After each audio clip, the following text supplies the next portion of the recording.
Hello game makers, this is GameMaker Rob, and in today's episode we now have the ability to add units to the army and to get rid of them as well. So let's get started.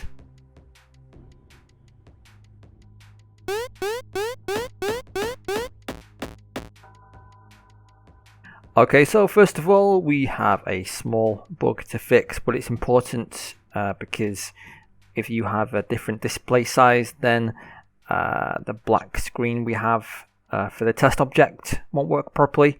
So inside obj test, in the draw layer, draw event, we have this region, if show map, draw back black rectangle, and we're just going to replace room width and room height with display get width and display get height, and that should have a black screen and regardless of the size of your screen.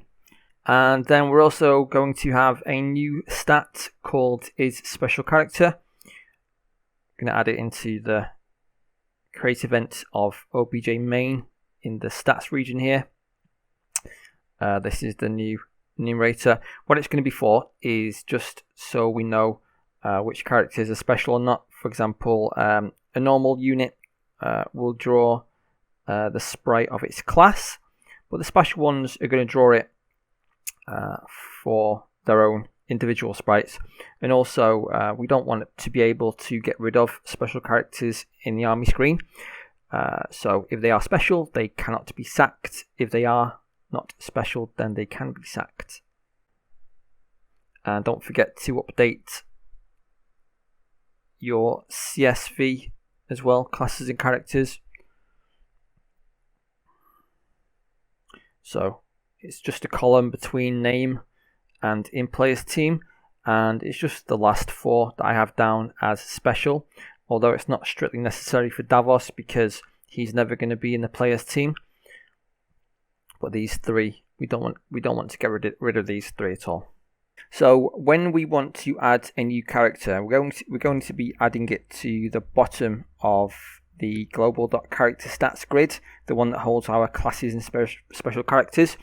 That gives us a new bug though, because we only have sprite grids for 13 of the entries. Sorry, more than 13. So we have sprite grids for the classes, 12 classes, and 4 special characters. And any new entries we add below that are just going to be units in the player's army.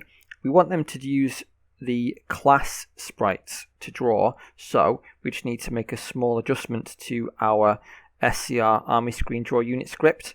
Otherwise we're going to get a crash because there's no sprite grids for those extra units. Like I said, they're using the class ones. So all we're doing here, we're going to check to see if this unit is a special character. If it's not, grab the class of that character and then grab the sprite grid for that class. And that's it. Easy fix.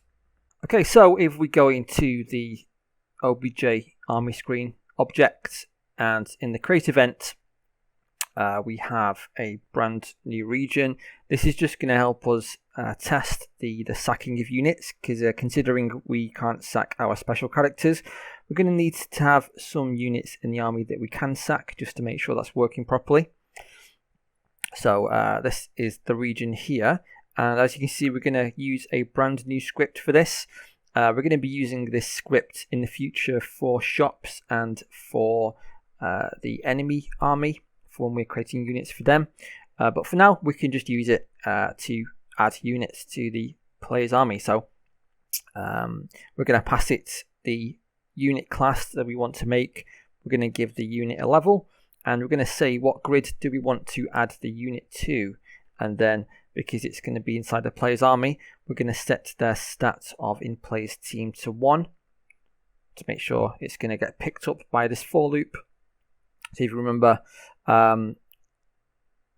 we only add units to our army list if in player's team equals 1.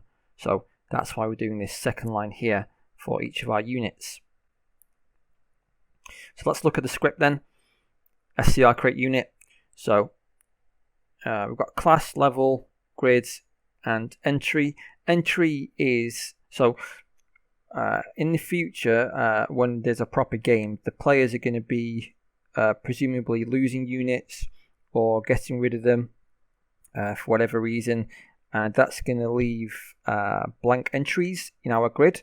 So the first thing we want to do is we want to check for the most recent entry in a grid for us to put a new unit. So entry is going to store the slots in the grid where we're going to have the new unit. That's what this for loop does. So if there is a free spot in the grid, entry will equal that, and then we'll break from the for loop. Let's make this a bit clearer to read. It should be like that.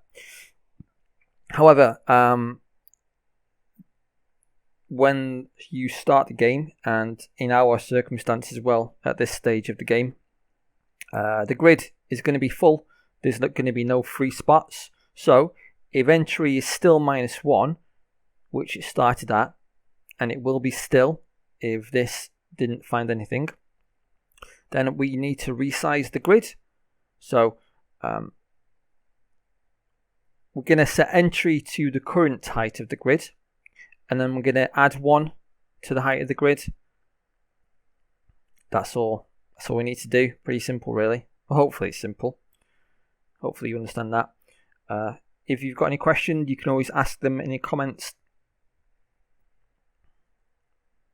And then once we have the entry that we want to put the units in, then all we need to do is assign it some stats. So the first thing we do is we just add all the stats in the correct row for that current class. And then we want to adjust some of the stats, not all of them, just some of them, to make sure that they have some kind of advantage for being a higher level. This is far from perfect. It's not really the best way that I can think of to add stats, but it's just a quick way to do it for now, just so we can see it. It works in some form. So we're gonna have HP max, HP, MP max, and MP current. We're gonna adjust them based on level. We're gonna set the new units level to whatever level equals, and from strength to accuracy, we're also going to modify that value. And that's pretty much it. We also can return the entry. That's going to be useful sometimes. Just depends on what we are using it for. But it's going to return the entry in the grid that we saved the unit in, basically. So now we can head into the step event of OBJ army screen. What we have done, let me just get to it. So in the press enter region, this one here, underneath, we are still in the if states equals display options, we're still in this one here. And then here is the change class one that we did last week. And here we have a new state for fire unit. So whenever we want to get rid of a unit, we're just going to delete it. I'm not going to ask the player, are they sure? I'm just going to say, you know what, it's gone. But of course, we need to check to see if it's a special character. So we're going to say if the character is special, or sorry, if the character is not special, then do all this. Otherwise, the character is special. So we're just going to change the state back to display options and set it to fire unit, which is where it was before we selected this one. So if it's not a special unit, we would normally want to remove items from the unit and add them to the inventory. We don't have an inventory or items right now, so I'm just going to leave this little comment here to remind us for later on. Then we want to remove the character from the grid and from the army list. So we have a for loop here,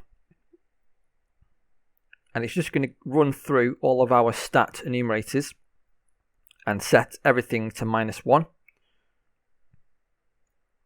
And then we're going to delete the selected unit from the army list.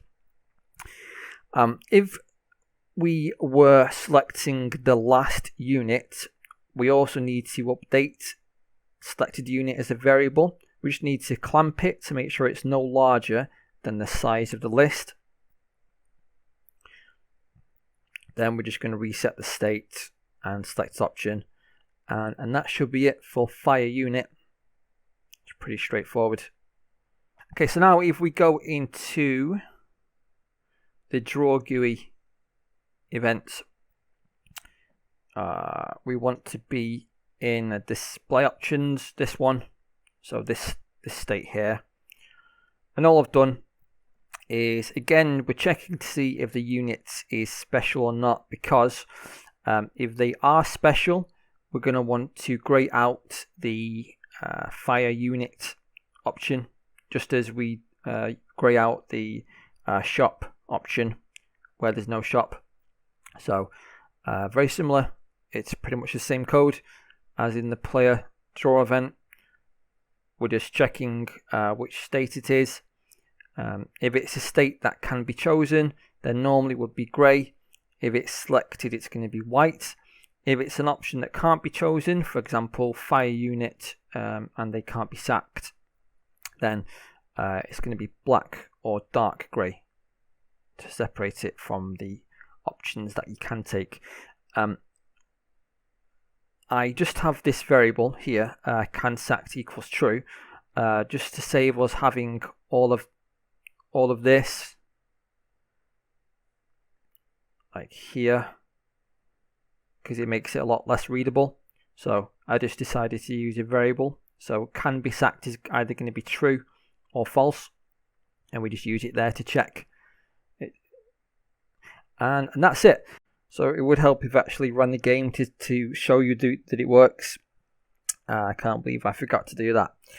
So here we are. Let's just open the army screen, and we can see we've got 2 extra characters. If we press enter on Sarah, then we can't fire the unit. Press enter, nothing happens. So let's try it on fighter, fire unit, and he's gone. So we've left before. If we again try Sarah or Butts, we can't do it. Go to the wizard, fire unit, he's gone. So that's how the sacking system is going to work. Next week we are going to be covering shops, and by then I should have had a chance to at least work out how to do the inventory to make sure it's going to work with the future battle system. So I should be able to finish off the army screen and have a complete shop as well.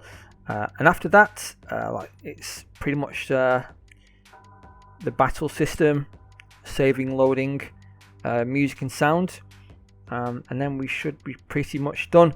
If there's anything else you might want to see before the end of the series, let me know in the comments below. But apart from that, I will catch you next time. Bye for now.